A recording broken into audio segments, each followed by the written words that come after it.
What is up? What is going on, everybody?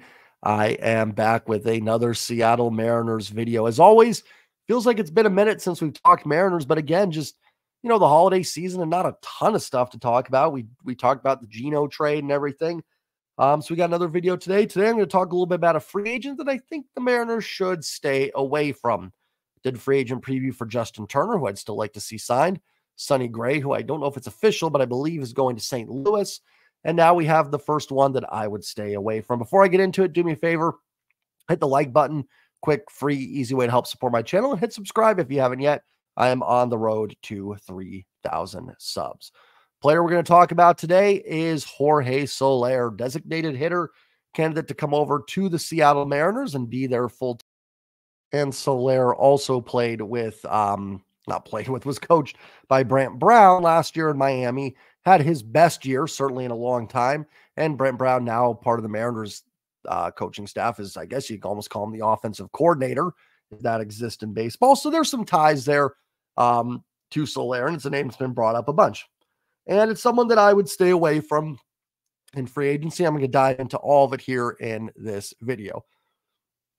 First and foremost, let me say this right away. If the Mariners sign Jorge Soler tomorrow and he's their DH, I'm not going to go up in arms about it, right? Like, that's better than what's currently on the roster, because right now they don't even have a DH. Who would be the DH?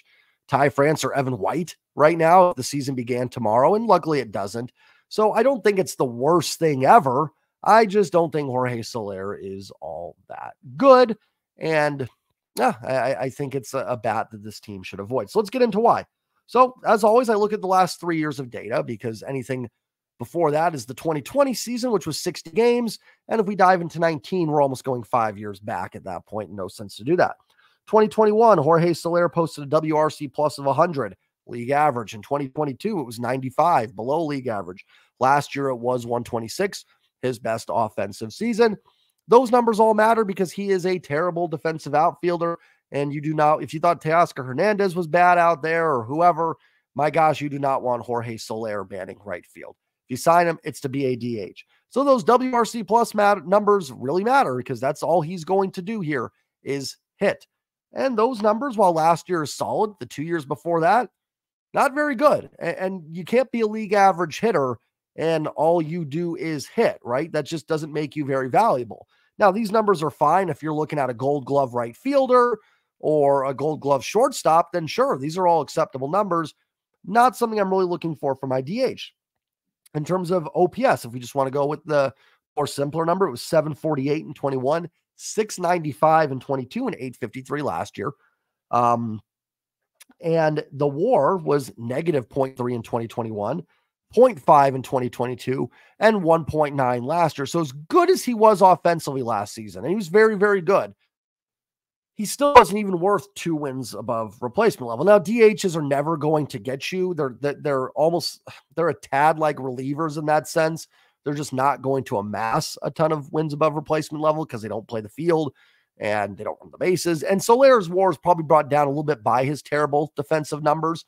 So if you had him not play defense at all last year, that might be like 2.4, 2.5, something like that, which is valuable. That absolutely can be helpful. But again, that's if he never touches the field, which is probably likely, but you never know, right? Things happen. You may be in a situation where you have to make some substitutions and he's got to go into right field. It is hard to keep guys on the roster that are just bats. Eventually, they're probably going to have to play somewhere. Even Mike Ford last year, 2 times for this team. So, and that was, and again, I'm talking about when I going back to what I said previously about maybe without defense, that's 2.3, 2.4 WAR. That's in his best season he's had last year. Now, it was certainly in a pitcher's park in Miami. So that is important. Soler has that light tower power that can translate to any ballpark, right? Like that he could slug at T-Mobile, but so could Teoscar Hernandez, and that didn't really play out too great either. So that's the problem. When you have a player that's just driven by nothing but their slugging, then you bring him into a park that, especially for right-handed hitters, which Soler is, this is not a park built for right-handed sluggers. Lefties a little bit, and yeah, the fences have been moved in the last decade. in T-Mobile. So it's certainly easier than it was, say, in 2002, 2003. But if you are not an all-around complete hitter and you're just relying on slugging, it's tough. Now, Soler does walk. He gets on base, and I'm going to pull up his Savant page here in a second. Listen, to be honest, the Savant page is pretty. I'm saying find my mouse. There it is. Let me just pull it up, and we'll take a look at the Savant page.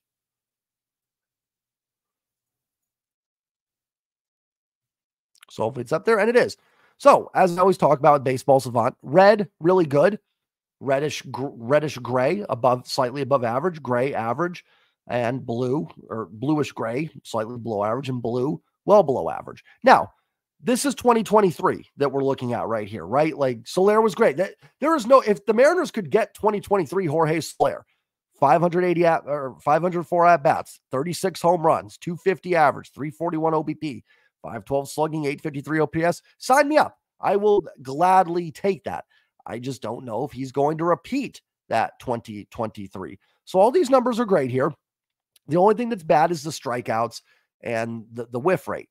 Those are all things the Mariners have talked about cutting down this year, right? That's been a big focus for them in the offseason. They did not offer Teoscar Hernandez a qualifying offer, and they traded Eugenio Suarez. Now, I don't think it was just about strikeouts, but they have been pretty adamant that they are looking to cut down on those this season. Jorge Soler is another strikeout guy. And again, I'll repeat it for the 10th time. If he repeats 2023, that is absolutely fine.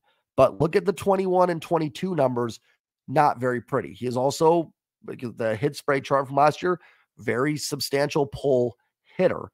So you're going to a park, again, like I talked about, that does not lend itself well to right-handed sluggers. So it's just something that, like, again, can his power translate to T-Mobile? Sure, there are certain players that have that power that can, and I think he's one of them.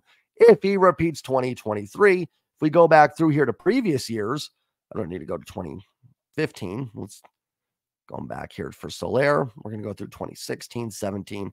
I'm going to pull up 21 and 22 here, so give me just a second. Don't really care about 2018, 2019. These are 4 or 5 years ago. 2019 is very impressive there. And I'll be honest, I have not looked at this yet, so you guys will be doing this with me. So 21, not bad, actually. Like that, despite the only 748 OPS, the batting profile is pretty solid there for Soler. And it's good to see the chase rate actually not too bad. He did strike out a lot, but still draws a lot of walks. And then 2022, let's pull that up. I guess he didn't qualify. Oh, he only had 306 at-bats in 2022. So that's why the 22 numbers are kind of in gray there. So, like, listen, there are some positives there. The Savant page is actually very encouraging. And I actually, first time I looked at 21 and 22 on Savant. So you guys got to see it live in action there. And it's actually not too bad. So, like, again, like, do I think if they sign Soler tomorrow, I'm going to be devastated? No. I just don't know if that 23 season is repeatable. And everything he does is stuff they've talked about cutting down on. It's the strikeouts, right? Like something they want to cut down on. It's very similar to Teoscar Hernandez. And I actually think in some regards, Soler has been a worse hitter than Teoscar over the past few years. So in that case, like, just give Teo the qualifying offer. I think Soler might have a little bit more pop in the bat, but a fairly similar profile, except Soler does walk. I will say that's the one thing Soler does that Teoscar Hernandez does not do. So it may be overall a little bit better player, not someone I want to give a multi-year deal to.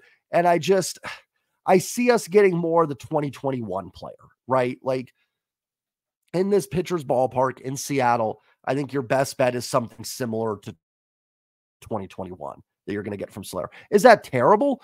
No, it's not the worst thing in the world, a 750 OPS, but from a DH with again, no defensive skills, not a very good base runner. It's a very, very limited player that doesn't do a whole lot for you.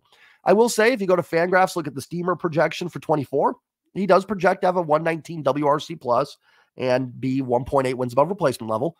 And those are people that are way smarter than I am to do that stuff. So I think there's ways it can work out. I'm not going to be devastated if Soler's a Mariner, but it's somebody that I would stay away from. I don't see that 2023 being repeated. And to me, that's the only way he is a truly, truly big impact. Does he make him better if they sign him tomorrow? Yes. But what do we want? Do we want the team to be slightly better than right now? I mean, of course, but we want truly more impact players. I don't see it. I think the power is going to go down here.